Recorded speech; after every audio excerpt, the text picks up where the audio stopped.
Oh my God.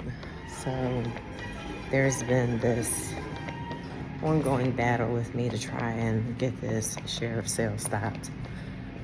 But I used ChatGPT to put together an affidavit, and I had to come out here to Norristown to the sheriff's department and file paperwork. I had to go back and forth across the street till it led me right back to the sheriff's department where I originally came in. And I stopped the sheriff's sale temporarily. So I'm gonna have to refile or wait until the hearing. In the meantime, get some legal help. But this process will at least put my old landlord on notice and the sheriff's department that they cannot come and take my shit. And why do you want it? Like, it's thrift store furniture. You know I'm a thrifty. I told y'all that. This process has been like crazy. But what I will say is this building is beautiful. Inside of there, I mean, I know it's old, but all of the decor and the detail in the building made it so exceptional to visit the courthouse, if that makes any sense.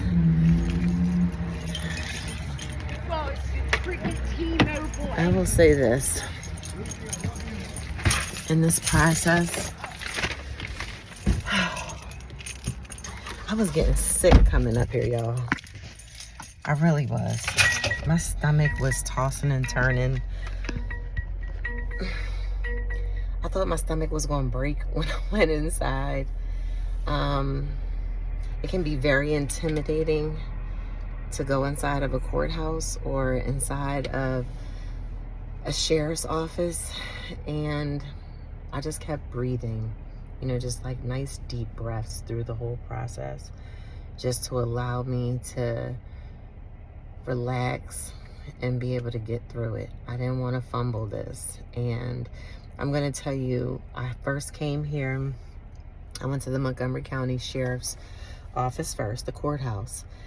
And in there, the first guy that helped me, John, he's a sweetie pie. I think he is maybe autistic. Very smart, very good, very detailed. But he didn't think that was the office that I needed to file in, and he sent me across the street to the One Montgomery Plaza, which is where you file for cases or whatever. It starts with a P, pathognomy or whatever. I don't know. I went across the street and everybody told me, no, over there, this is not the office. And that's very frustrating. I was getting sicker and sicker to my stomach. Again, I couldn't eat this morning. I couldn't really get my coffee down the way that I wanted to. I was jittery and nervous. And I just kept saying, everything's going to be okay. Everything is going to be okay. God's going to work this out. You're going to be fine. And all the police officers were very friendly, spoke and smiled, which was very reassuring. And then when I got to pathognomy, I guess that's what it's called. Please, I know I'm saying it wrong.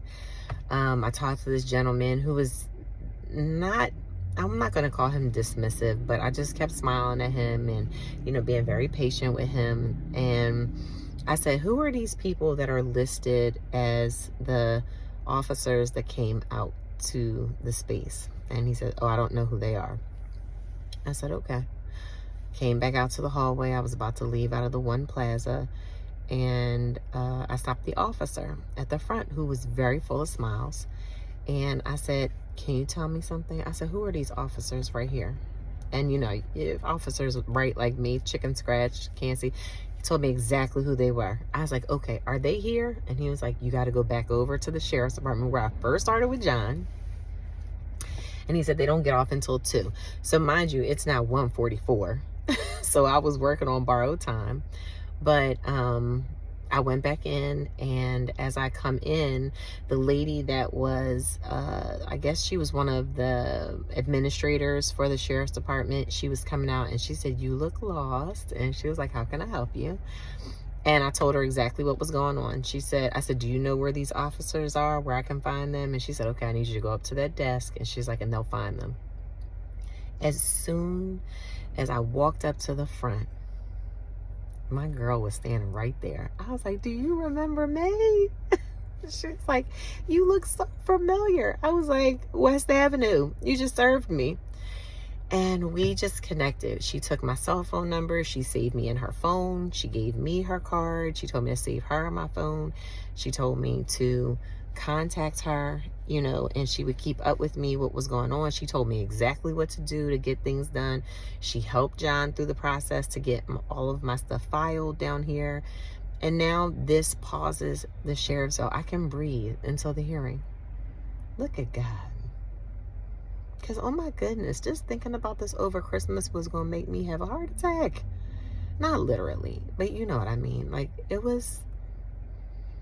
I just needed some confirmation that everything was going to be okay. I talked to another bankruptcy attorney this morning, and like, a part of me wants to file it and just get it out the way, but that's $2,000 I'm going to have to pay him to file bankruptcy, which will mess me up, for 10 years. Do I want to do that? No. What I want to do is have my day in court. I want to sit down and just talk to his attorney, talk to him, anything. Like, what is this? And why? Why are we here? Why are you coming after me like this? But honestly, me just taking it out of here, levying my accounts, levying the business, levying all this, like, at least the business portion will start. And I can breathe. I just wanted to say, y'all, thank you for listening. Thank you for all your kind words that you said in this process. I needed that. I know it's not like us talking, but it kind of like is me talking. I told you, me and this mirror thing, the mirror game is serious. You got to get in that mirror and talk to yourself.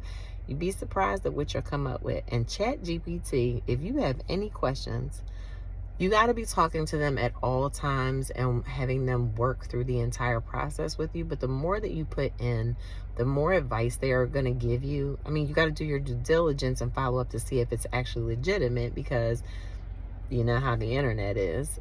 It'll lead you into a spiral. But it was very helpful. Let's just see how we get through Christmas. Peace, y'all.